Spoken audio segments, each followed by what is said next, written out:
Hello, my random viewers, and welcome to Randomly Offensive. Today we will be continuing Genetic Wars in Genetic Wars Chapter 4, and if you had missed the previous chapters or the previous story, Genetic Blessings, I'll have them linked right here, right now at the tippy top of this video if you want to click on them and check them out. And with that said, let's continue Genetic Wars Chapter 4.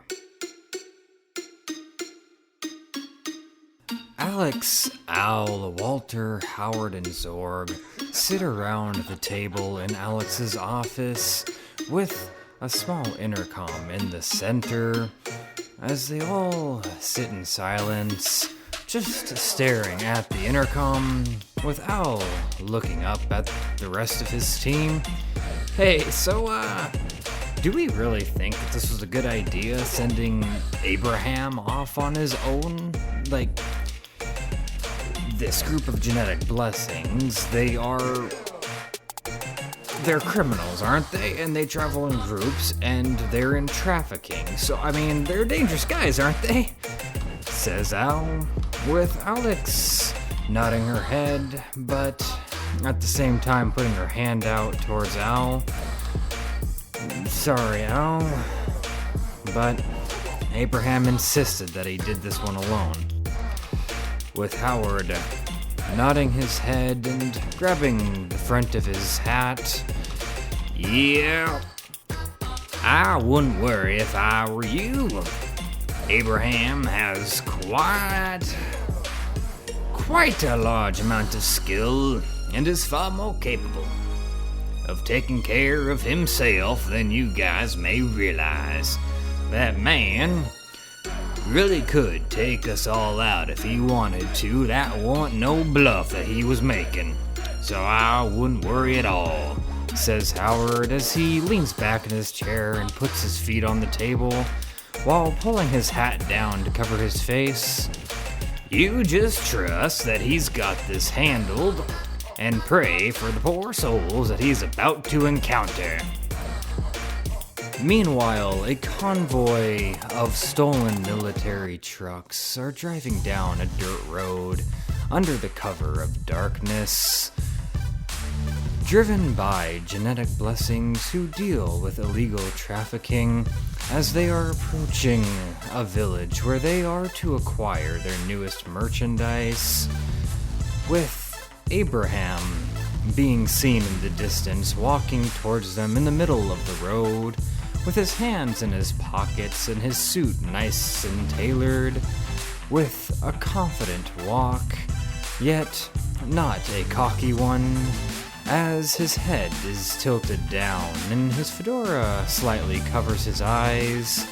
The convoy comes to a stop once they've approached him, for they know any man who is confidently walking towards such a convoy is surely some type of genetic blessing.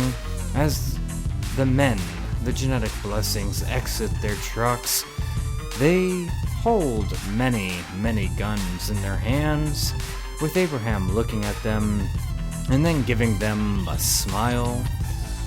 Really now, genetic blessings who require firearms? That is quite disappointing.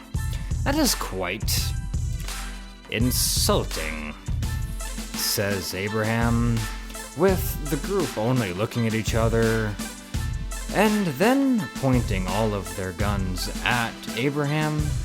Abraham continues to smile.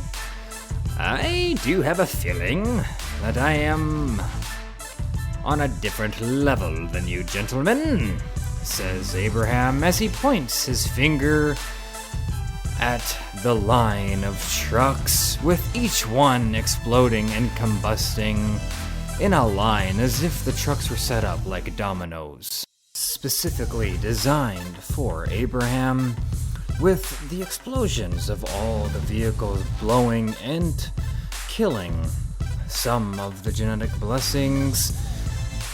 The rest, who remain standing, open fire on Abraham. However, every single bullet that gets remotely close to Abraham just melts into a liquid and drops to the ground, as he creates a massive heat wave around his body that, quite simply put, the strongest metal couldn't even get near without melting.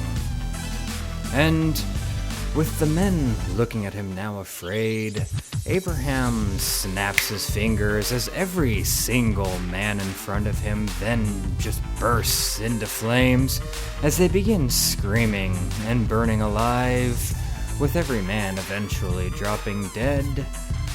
Abraham begins fixing the tie around his collar as he hears a footstep behind him, for there was one genetic blessing that he had missed, one genetic blessing who had managed to sneak around him, and this genetic blessing carries an axe. As he swings the axe towards Abraham, the axe goes directly past Abraham as the man swinging it notices that the blade of the axe had melted completely off, therefore missing Abraham, with Abraham giving him a glare from the corner of his eye, now striking fear into the man.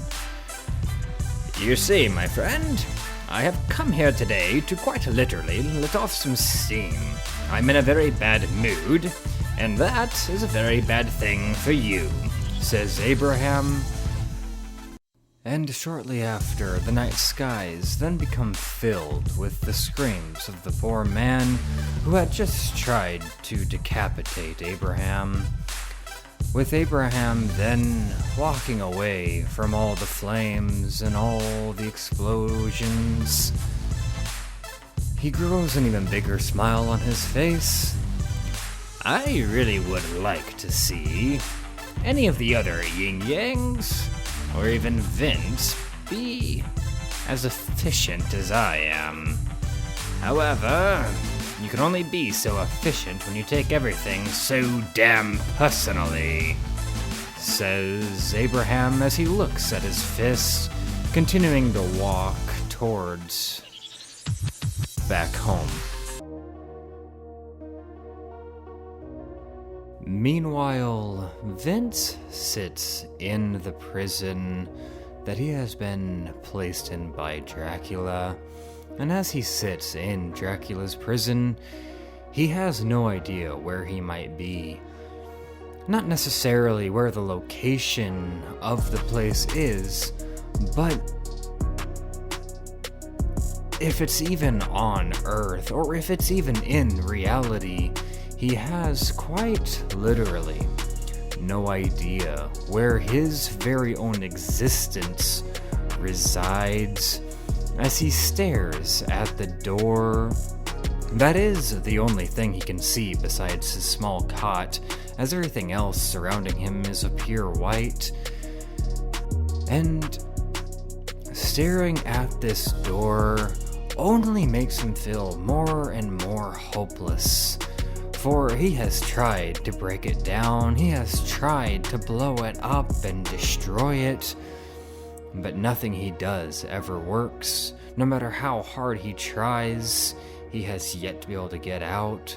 And so now Vince sits on his little cot, hopeless and furious that the Guardian has become as involved as he is, and is terrified of what the Guardian may have done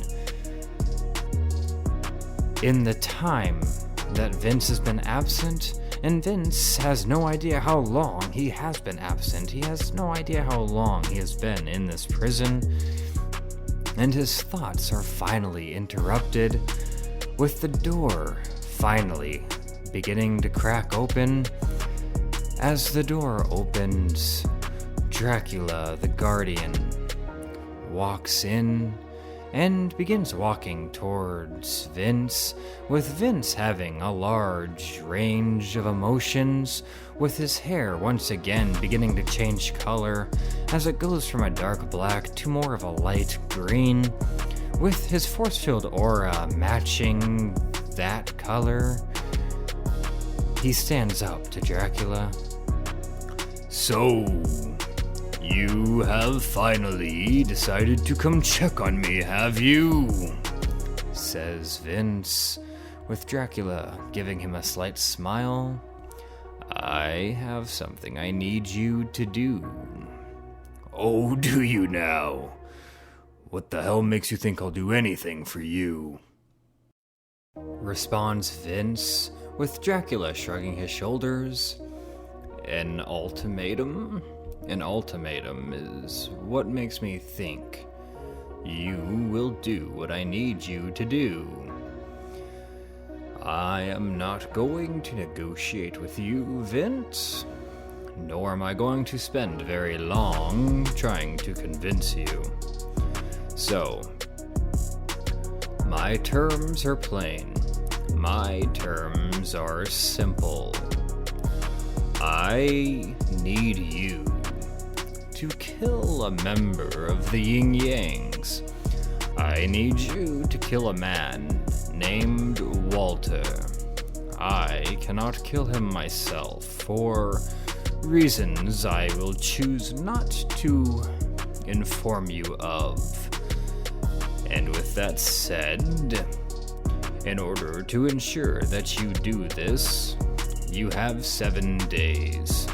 7 days to kill this man named Walter. And allow me to inform you that this will be one of the hardest things that you will have to do. But I have absolute faith that you can pull it off. With Vince giving Dracula a smirk. Okay, so you want me to kill a yin yang for you, and I have 7 days. What happens when the clock runs out? You kill me? You put me back in prison? Go ahead, Dracula. I am not going to kill one of the yin yangs. I refuse, says Vince, with Dracula turning his back onto Vince. Oh, no you don't, Vince. No, you do not refuse. You do accept this, because when the 7 days runs out, you will not be killed or harmed, and you will remain free from my prison. But Al will be a dead man. The second that my 7 days are up, I will kill Al in front of your very eyes. So it is either this man that you have never met, or your best friend. Not only your best friend, but the only connection you have left to Jasmine. And why in the hell do you think that I would allow you to harm Al? What in the world makes you think that will not be a fight? One of the hardest fights you'll ever encounter with me. Oh, it would not be a fight, Vince. You know how this song and dance plays out. You are fully aware that you don't stand a chance against me. I had no need to confront you personally. I could have killed you without ever showing you my face. I am the guardian of all genetic blessings. And I am the one and only Count Dracula. So, Al will die before your very eyes, but I will be nowhere to be seen. I will be nowhere to be found. I can kill anybody I want without ever even having to know their name, without ever having to step foot within 100 miles of where they even exist. With a snap of my fingers, or a clap of my hands, or a wink of an eye, I can kill any man that I so choose. Vince, says Dracula as he leans in to whisper into Vince's ear. You know that you have no choice. You are not allowed to decline. You will do this or Al will die.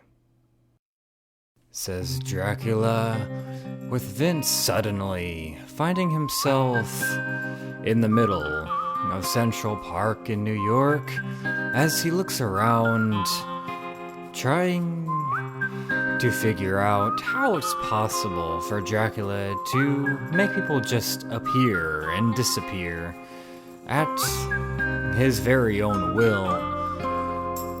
With Vince finding a bench nearby and taking a seat, he begins to contemplate just exactly what had just happened and the mission that he had been given. For why does Dracula need Walter killed? And why can't Dracula do it himself if it is so important?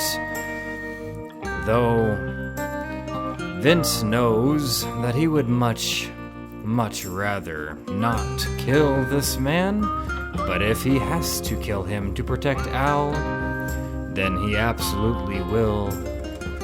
But there's always another option. There is always another choice. Vince can always make a plan to ensure that he does not have to kill anybody of the innocents within the 7 days if he can somehow help humanity win this war against Dracula within 7 days. Then he won't have to kill this man named Walter, whoever this man might be.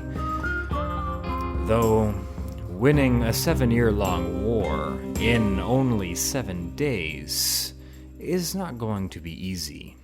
So Vince decides that he needs to do a little bit of research on what has gone on in his absence. And what better place is there to start than finding out who this Walter guy is? And so he begins heading to the Yin Yang HQ and to the hideout that he had specifically bought for Alex and the team. And as he heads to the HQ, he begins to feel his stomach growl as he realizes that he is hungrier than he had ever been in his entire life. And surely he knows that he must take time to take care of himself. And so he goes to a nearby diner and orders almost everything the menu has to offer, as the kitchen staff is cursing under their breath, and the waitresses are looking at this odd man who is far too thin to be able to consume this much food, and dressed far too nice to be eating in a place like this. However, his food is finally delivered to his table. As he begins scarfing it down, he begins to hear a news broadcast playing on one of the TVs that are hanging in the diner, and as he looks up to the TV, he sees the broadcasting announcing that the Yin Yang organization has been shut down and has joined the side of the human race, with even genetic blessings being accepted. And as he almost chokes on one of the steaks that he is consuming, he is surprised, but also incredibly proud of what Alex and the Yin Yangs have accomplished in the short time that he had been gone. And with that, he finishes his meal and continues heading to the HQ and waits until the sun has gone down so that he can sneak into the Yin Yang's HQ and get a better idea of this Walter's role within the Yin Yangs and what role he plays. And as he approaches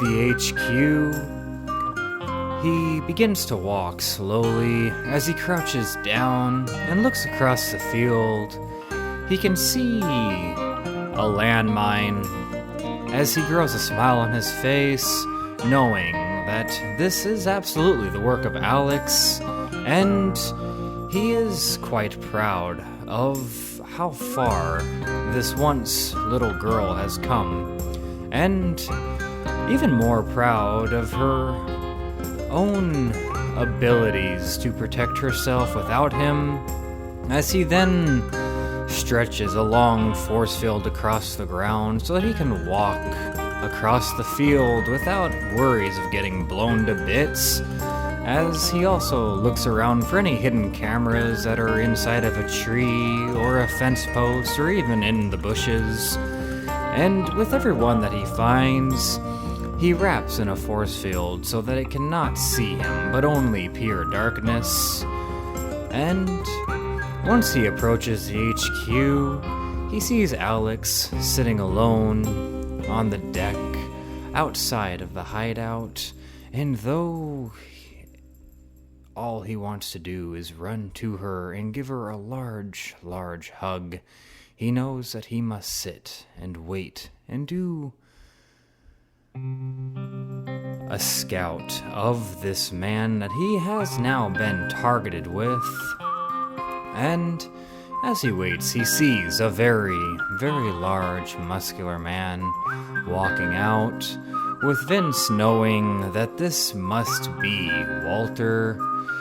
He then waits so that he can see what role this man plays.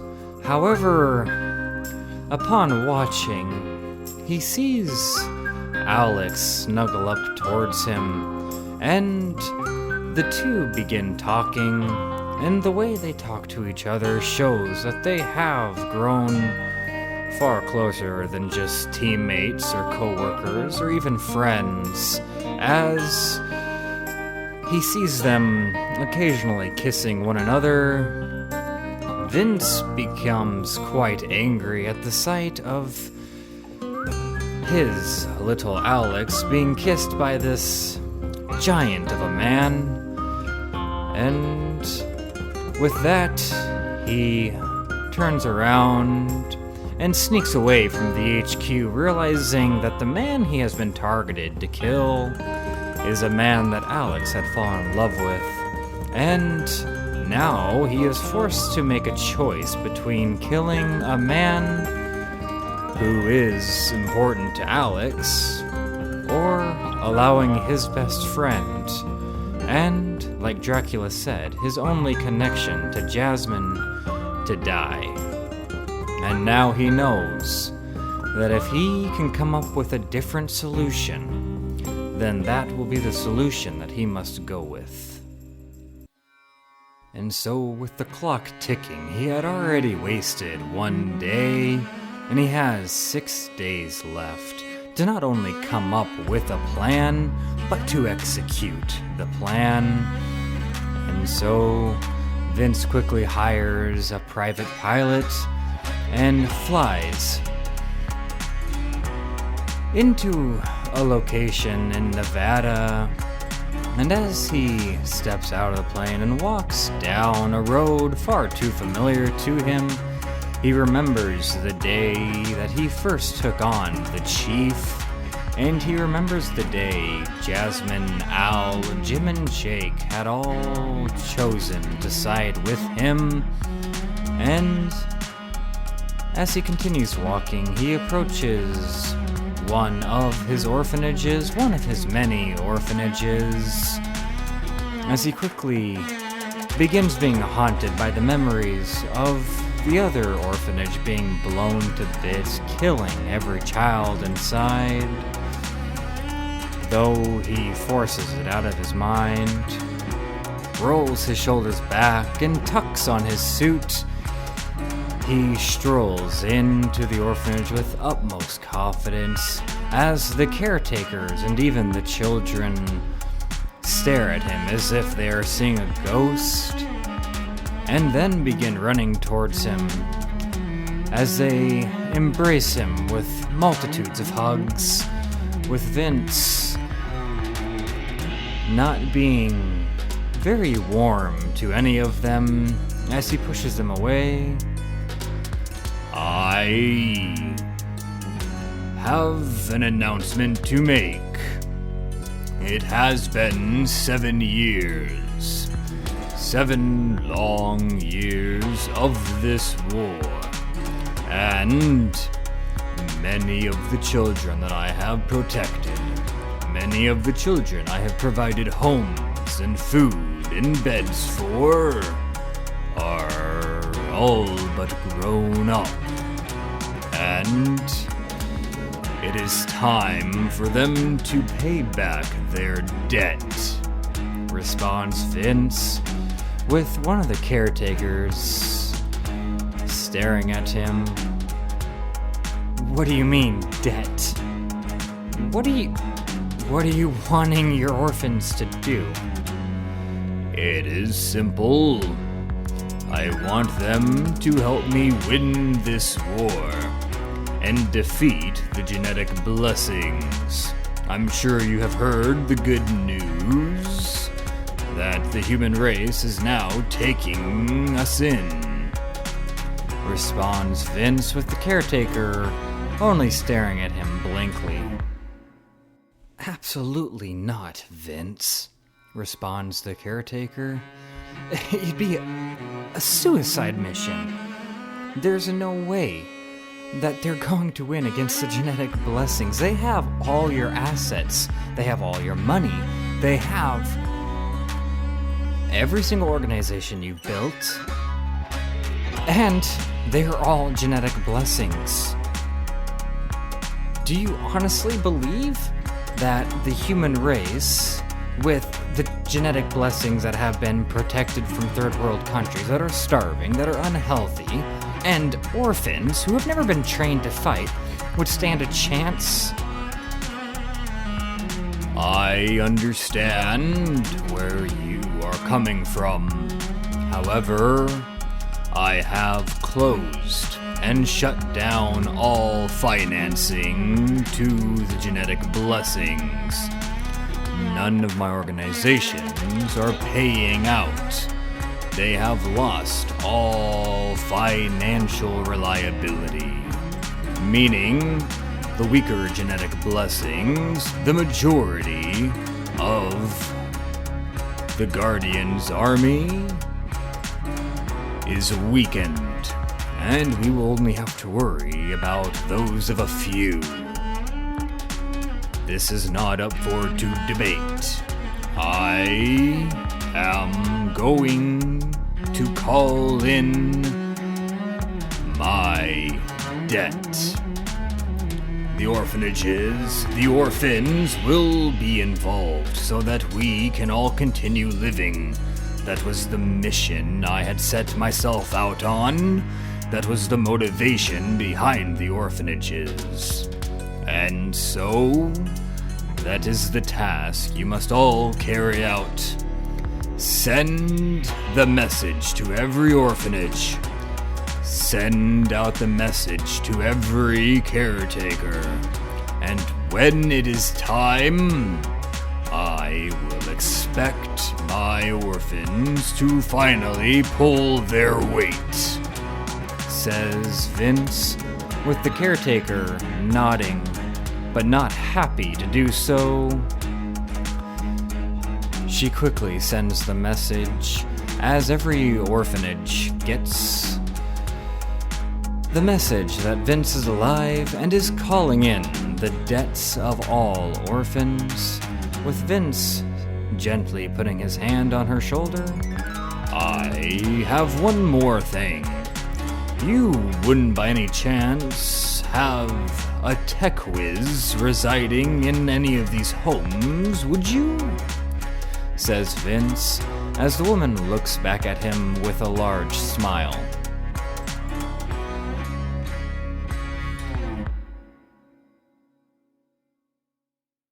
The caretaker walks through the orphanage with Vince following her as she opens a door, and behind the door is a young boy by himself in a large room covered in all sorts of gadgets and computers, computer towers and monitors, as he is tinkering on what looks to be a robotic arm, as the young boy is playing with a remote, forcing the fingers of the arm to move. Vince begins to have flashbacks as he remembers Alex being a young girl doing the same thing, as he used to watch her in amazement as she would create all of these incredible gadgets for her age and pull off hacking into high-tech algorithms and collecting data that a child of her age should have never been able to do. He begins to grow a smile on his face, and he begins to realize how much he has missed Alex, and he knows that breaking her heart by killing Walter will never, ever be something that he could actually bring himself to do. And so he walks to the young boy and gently puts his hand on his shoulders. "Young man, this is amazing. These are all quite amazing. May I ask you of your name?" says Vince, with the boy looking up at him. "My name's Prince," responds the boy, with Vince smiling down at him. "That is a good name. A royal name.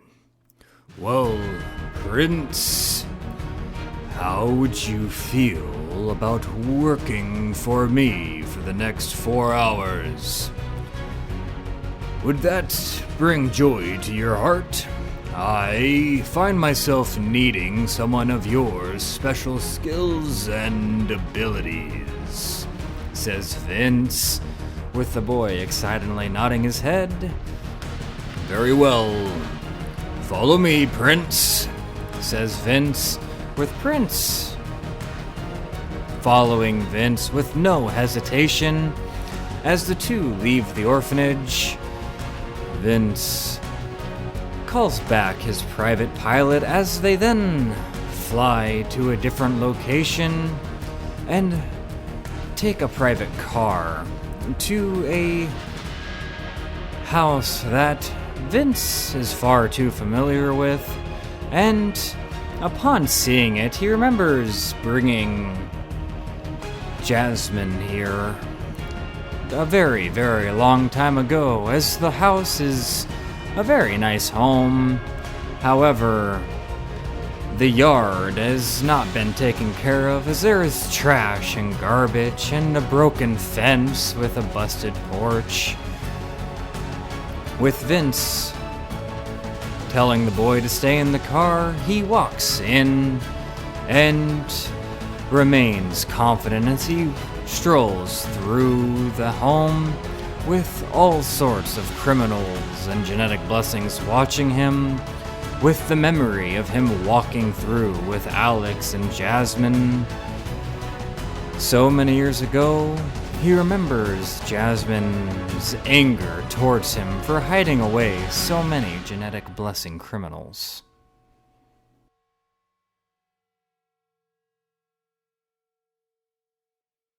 As Vince finally approaches a door in the back of the home, he kicks it open with the utmost ferocity, with the man who tries to dress nice but can obviously not afford it, with glasses upon his face, is sitting at his large desk as he quickly stands up, nearly knocking down the chair behind him at the sight of Vince. "Whoa, dude, I thought you had died," responds the man, with Vince only glaring at him. "You had thought I had died? And so you instantly betray me. You instantly betray the cause. My cause, says Vince, as he walks aggressively towards the man until he can walk no further, for the desk has separated them, with the man's legs beginning to shake. Now, Vince, I did not betray you, alright? Word on the street was that you had died, that you were killed. And with that being a result, I had to worry about my survival. I also had to worry about your organization's survival. All the genetic blessings that have worked under you, I had to worry about their survival. And so, I continued working for the new leader that they called Dracula. And I had to continue running the organizations. I had to continue selling the drugs and selling the people, and what had you expect me to do, Vince? And why are you here today? To intimidate me? Says the man, with his legs still shaking as he struggles to keep his composure, with Vince putting his hands on the desk and leaning forward.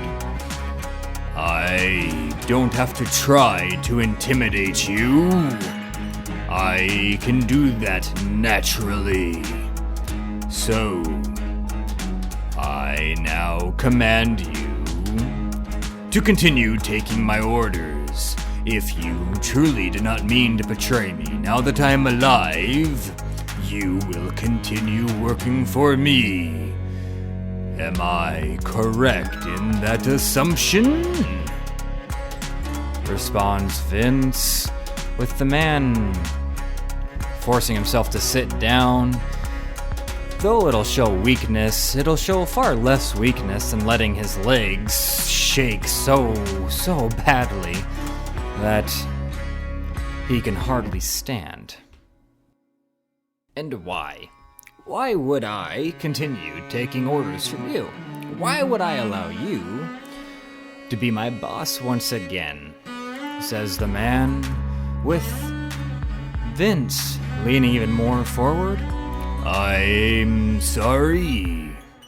I don't believe I heard you correctly. What was that you had just said to me? Says Vince, now beginning to snarl, with the man doing everything he can to keep his composure. Vince, you are not the man you once were. You are not strong. You're not the powerful entity that we thought you were. You're not the man that we have to fear anymore. Dracula is far more scary than you, far more powerful than you, and is capable of punishing us far more than you ever were able to. Not only that, but you lost to an old fool. You lost to the chief. Not only once, but twice. And then you needed a human to save your life from the gunslinger Howard. And then you needed Jasmine to save your life once again to kill the chief. And then you have not been able to win this war in 7 years, and the Guardian has beaten you and taken over, and in a short amount of time, he has turned the tides to where the genetic blessings are about to be victorious. You're not even worth fearing anymore, Vince, responds the man, with Vince then adopting a calm demeanor as he then stands up from leaning on the desk and calmly tightens the tie around his neck and then gives the man a glare. Weak am I? I am now weak in your eyes, is that so? And no longer have any reason to fear me. Is that what you are saying to me?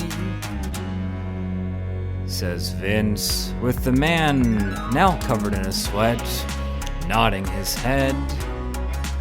Vince grows somewhat of a sinister smile on his face as he grabs a pen off of the desk and then calmly walks over to one of the walls in the home and pokes it, covering the entire home in a force field. He then walks back to the desk and without any warning kicks the desk with everything he has as the desk goes flying towards the man, slamming the man against a wall, pinning him between the wall and the desk, as Vince then walks towards him and grabs his skull and slams his face against the desk, and then grabs the desk and throws the desk to the left, slamming it against the force field wall as it shatters. I am no longer worth being scared of. Is that what you are saying to me now? Growls Vince as he slams and stabs the pen into the guy's leg, with him screaming in pain, with all the other genetic blessing criminals quickly running to all of the racket. Vince forms a golden force-filled ball and chucks it out of the doorway in the office, with it exploding, with the explosion of his force-filled ball being confined in the house covered in his force-filled plating. Every single criminal within the homes is now nothing more than a corpse, as he puts his hand over the man's mouth to stop him from screaming. Listen to me now, and I will be sure to make my words clear. No one needs to think I am worth being afraid of. No one needs to be scared of me. Only you. As long as you know that I will tear your fucking head off, then you will do exactly what I need you to do. I am your boss until the day you die. And the second you tell me that I am no longer in charge will be the very second you take your last breath. Because hear my words now. I have recruited my own army once again. I have the Yin Yangs that are now inside of the human race's army. I have every single genetic blessing that used to reside in my orphanage. I have countless people who owe their lives to me. I was never an enemy that you wanted to make, and I am still not an enemy that you want to make. And so, are you ready to hear what I need you to do? Are you ready to take orders from me once again? Or am I not even worth your fear?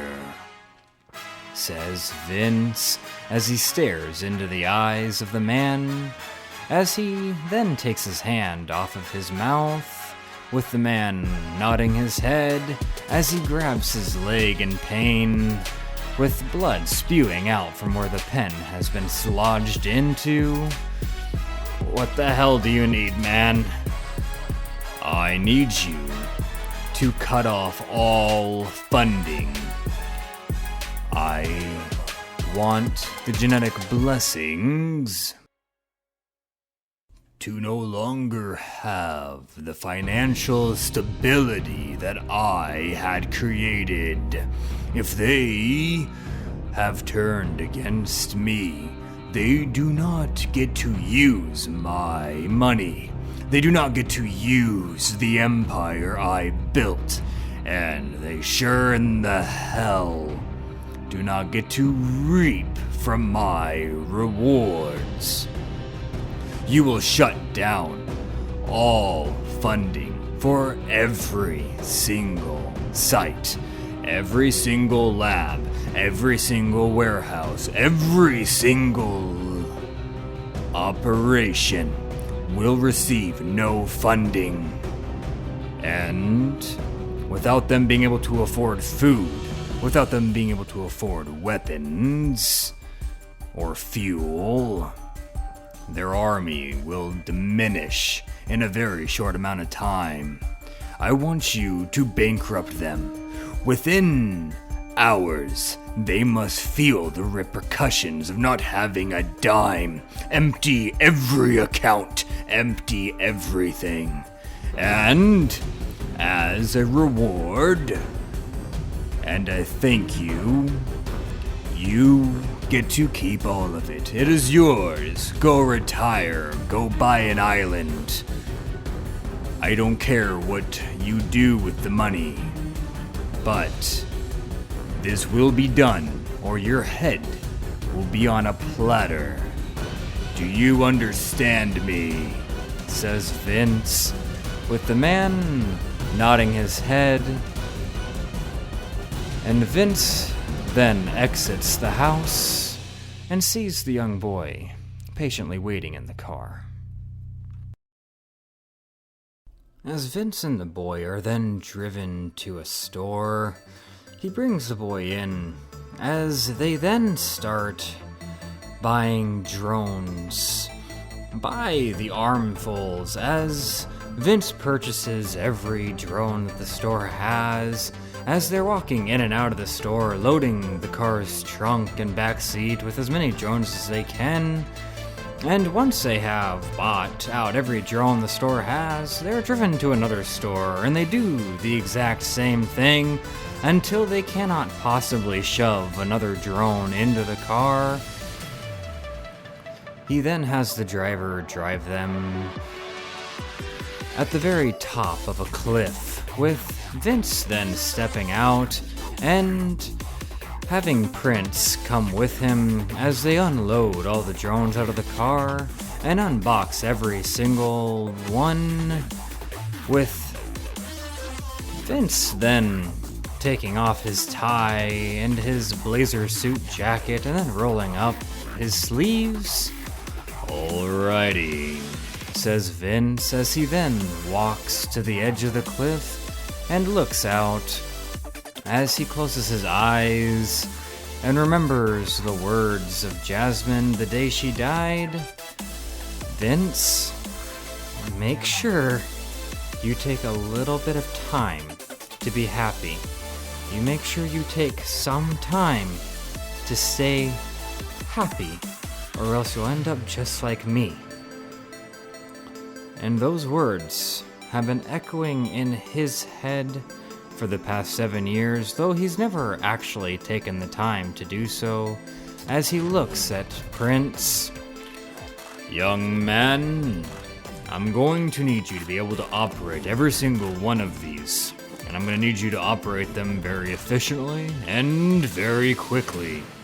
So, hack into them or use the given remotes, I do not care which.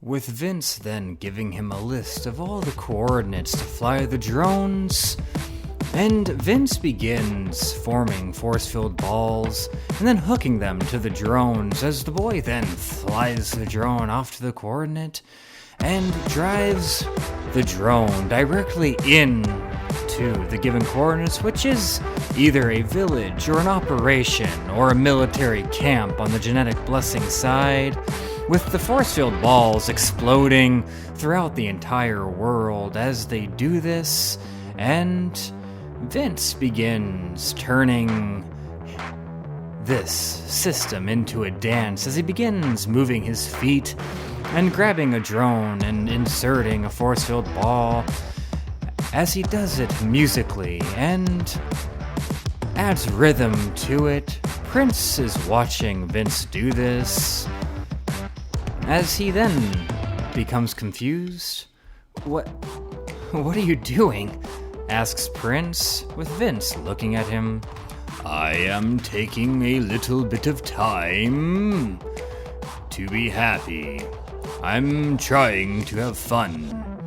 There's never a bad moment to try and be happy, says Vince as he continues dancing around, sending these force-field balls off with drones, causing a multitude of military camps and a multitude of operations and convoys to meet their doom and meet their end with no fundings and no money to replace any of it. With Vince finally beginning to laugh, with Prince having to laugh along with him, for it looks like he is having far too much fun to be the intimidating Vince Caballero that he has heard so much about. With the final drone being flown off, Vince then looks at the boy. Alrighty, my job for you here is done. I just need you to do one last thing. I need you to send a message to every single phone, every single computer, a text, an email, saying that Vince Caballero is back. And so, every single phone worldwide begins to go off, with every single person checking their phones, seeing the simple text, Vince Caballero has returned. And even the world leaders receiving the text have no idea how to feel, whether they should feel excitement that an enemy that was nowhere near as bad as their new enemy is back, or if they should feel fear that Vince is back, not knowing if Vince may try to join them or may become a partner of this new leader that have made genetic blessings so fierce.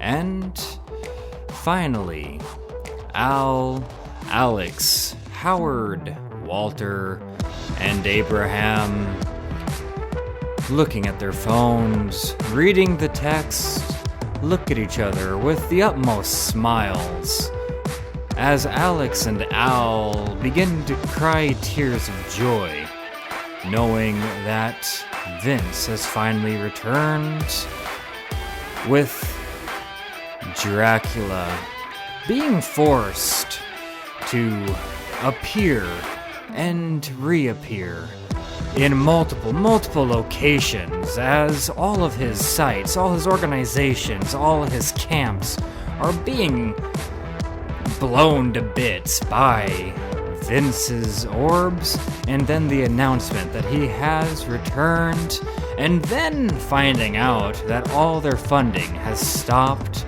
and that they have absolute zero financing for their entire military. Dracula then returns to his golden white palace as he sits on the throne, rubbing his forehead in frustration. I had given you 7 days. 7 days to get on my good side. 7 days to save the life of your friend. And instead, you decide to try to cripple my army. You are honestly trying to defeat me, the great Count Dracula, in 7 days? 7 days, you think you can beat me?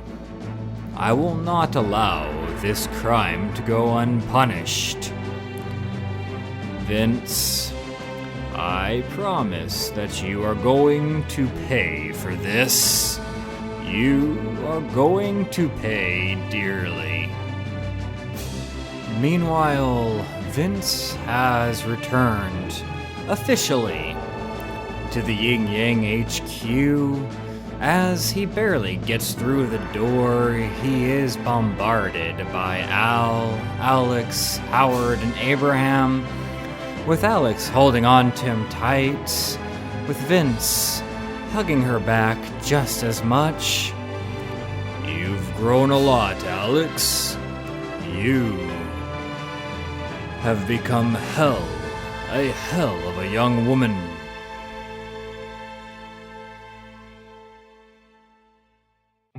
With Vince spending a well-needed few hours with his old family as they talk and converse and laugh, and as the night comes to an end and everyone calls it a night, Al and Vince sit on the roof of the HQ as they both enjoy a beer together, talking about old times and talking about how life used to be before this 7-year-long war, and sharing stories with one another about Jasmine as they both bond over each other's loss. You know, Vince, I hope you know that when I told you I'll blame you for everything and that I felt like it was all your fault, I take it all back. I don't mean a single word of it anymore. To be honest, I actually somewhat admire you, even though you are a bit of an asshole.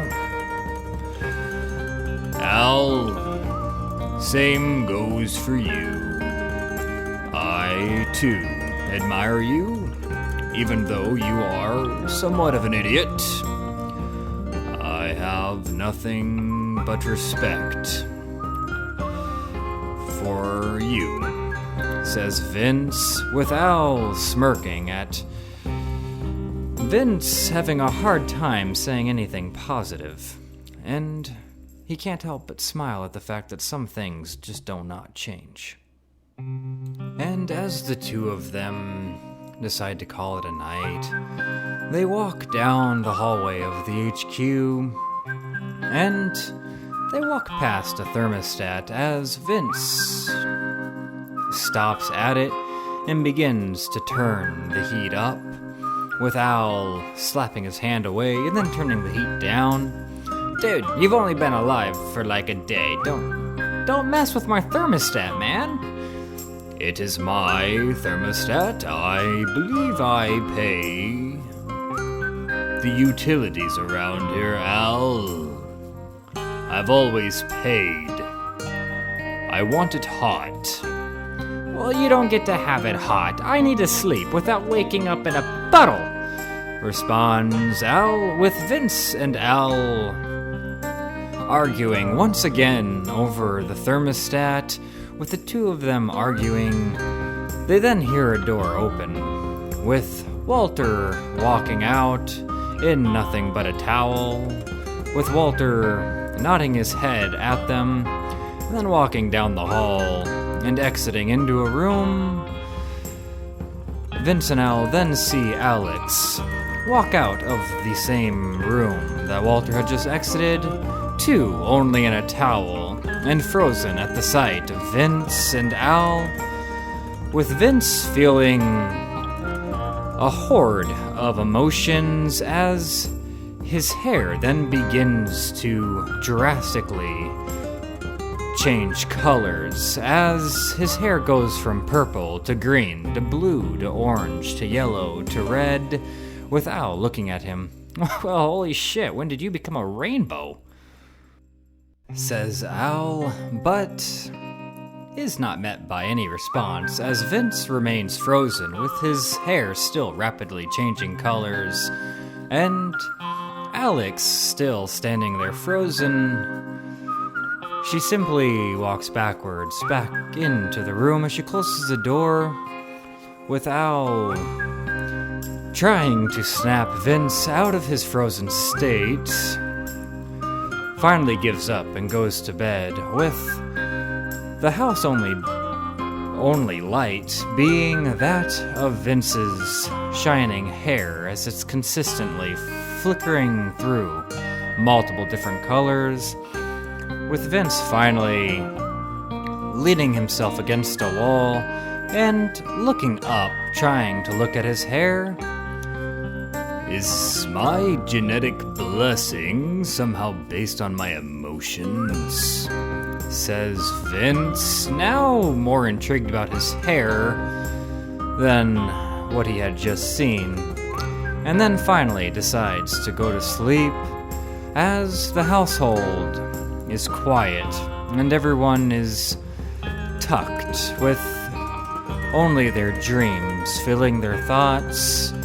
As the morning begins to cycle through, Zorg is the first one up as he walks through the HQ and checking on every single person, making sure that everyone is okay. He then goes outside, watching the sun rise as he skips rocks down the river with only peaceful thoughts.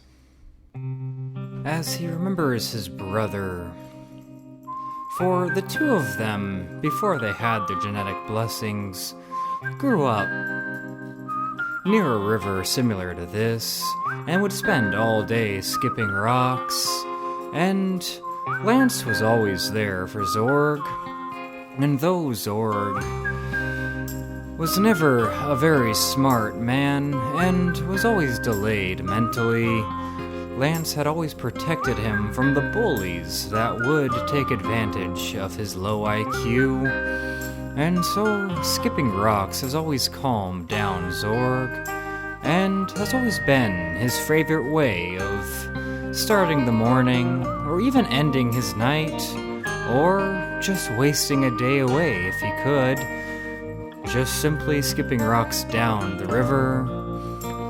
And as he continues skipping rocks, he then hears a twig snap behind him, and as he turns around to see which one of his friends is behind him, he is only greeted by the man they call Count Dracula. "Why, hello there, Zorg," says Dracula, with Zorg instantly going on the offensive and throwing a massive punch towards Dracula. With Dracula sidestepping and dodging the punch, he then recoils his left fist and delivers a punch right back to Zorg, connecting into Zorg's stomach. A punch so fierce, a punch so mighty, that it forces Zorg down on his knees as he throws up blood, with Dracula standing above him looking down at the giant. "I want you to know that this is nothing personal, only necessary," says Dracula, with Zorg then reaching up and grabbing Dracula by the throat, even though Zorg's hand covers Dracula's body. Zorg focuses all his pressure on Dracula's throat, with Dracula then just grabbing the wrist of Zorg and snapping it, with Zorg then screaming in pain as he drops Dracula. "I am sorry. You don't deserve this, but it must be done."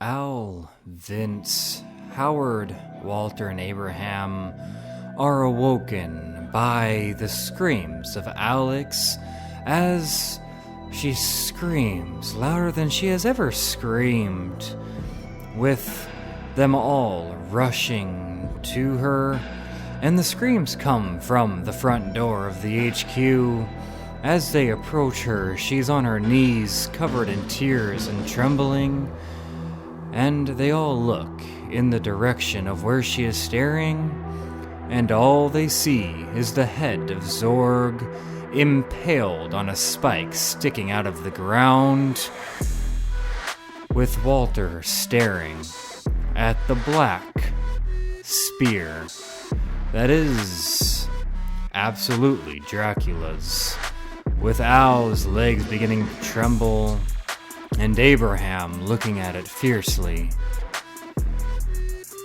Why? Why would he do this? What does he plan to accomplish? Says Abraham, with Vince beginning to walk towards the head of Zorg. It is a warning. Dracula has decided to give us a warning, says Vince, as he tries to respectfully as possible, remove Zorg's head from the spear, and then pull the spear out of the ground, and turns to his team. I do believe it is time that we all have a very, very long discussion. And that is Genetic Wars Chapter 4, and I will be continuing it in Genetic Wars Chapter 5. If you have made it this far, thank you very much, and if you enjoyed, please do consider hitting the like and subscribe button. Don't get by a meteor, take care of yourselves, and bye.